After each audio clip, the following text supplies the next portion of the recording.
السلام علیکم۔ مسائل شکوہ کرنے سے حل نہیں ہوتے۔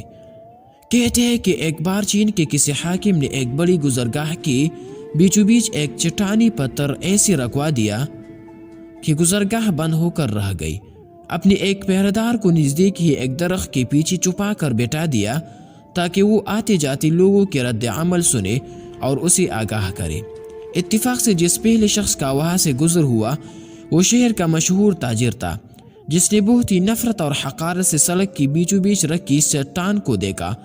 یہ جانے بغیر کہ یہ چٹان تو حاکم وقت نے ہی رکھوائی تھی، اس نے ہر اس شخص کو بے حساب باتیں سنائی جو اس حرکت کا ذمہ دار ہو سکتا تھا۔ چٹان کے ارد گرد ایک دو چکر لگائے اور چیختی ڈالتی ہوئی کہا کہ وہ ابھی جا کر اعلی حکام سے اس حرکت کی شکایت کرے گا، اور جو کوئی بھی اس حرکت کا ذمہ دار ہوگا اسے سزا دلوائے بغیر آرام سے نہیں بیٹھے گا۔ اس کے بعد وہاں سے تعمیراتی کام کرنے والے ایک ٹھیکیدار کا گزر ہوا۔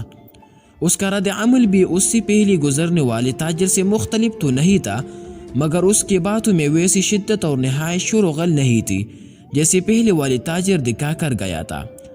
آخر ان دونوں کی حیثیت اور مرتبے میں نمایاں فرق بھی تو تھا۔ اس کے بعد وہاں سے 3 ایسے دوستوں کا گزر ہوا جو ابھی تک زندگی میں اپنی ذاتی پہچان نہیں بنا پائے تھے اور کام کاج کی تلاش میں نکلے ہوئے تھے۔ انہوں نے چٹان کے پاس رک کر سڑک کی بیچوں بیچ ایسے حرکت کرنے والے کو جاہل، بیہودہ اور گٹھیا انسان سے تشبیہ دی، کہی لگاتے اور ہنستے ہوئے اپنے گھروں کو چل دیے۔ اس چٹان کو سڑک پر رکھے 2 دن گزر گئے تھے کہ وہاں سے ایک مفلوک الحال اور غریب کسان کا گزر ہوا۔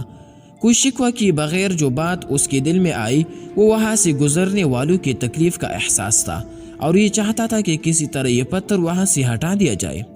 اس نے وہاں سے گزرنے والے راہگیروں کو دوسرے لوگوں کے مشکلات سے آگاہ کیا اور انہیں جمع ہو کر وہاں سے پتھر ہٹوانے کے لیے مدد کی درخواست کی، اور بہت سی لوگوں نے مل کر زور لگا کر چٹانما پتھر وہاں سے ہٹا دیا۔ اور جیسے ہی یہ چٹان وہاں سے ہٹی تو نیچے سے ایک چھوٹا سا گڑھا کھود کر اس میں رکھی ہوئی ایک صندوقچی نظر آئی، جسے کسان نے کھول کر دیکھا تو اس میں سے سونے کا ایک ٹکڑا اور خط رکھا تھا جس میں لکھا ہوا تھا کہ حاکم وقت کی طرف سے اس چٹان کو سڑک کے درمیان سے ہٹانے والے شخص کے نام، جس کے مثبت اور عملی سوچنے مسائل پر شکایت کرنے کے بجائے اس کا حل نکالنا زیادہ بہتر جانا۔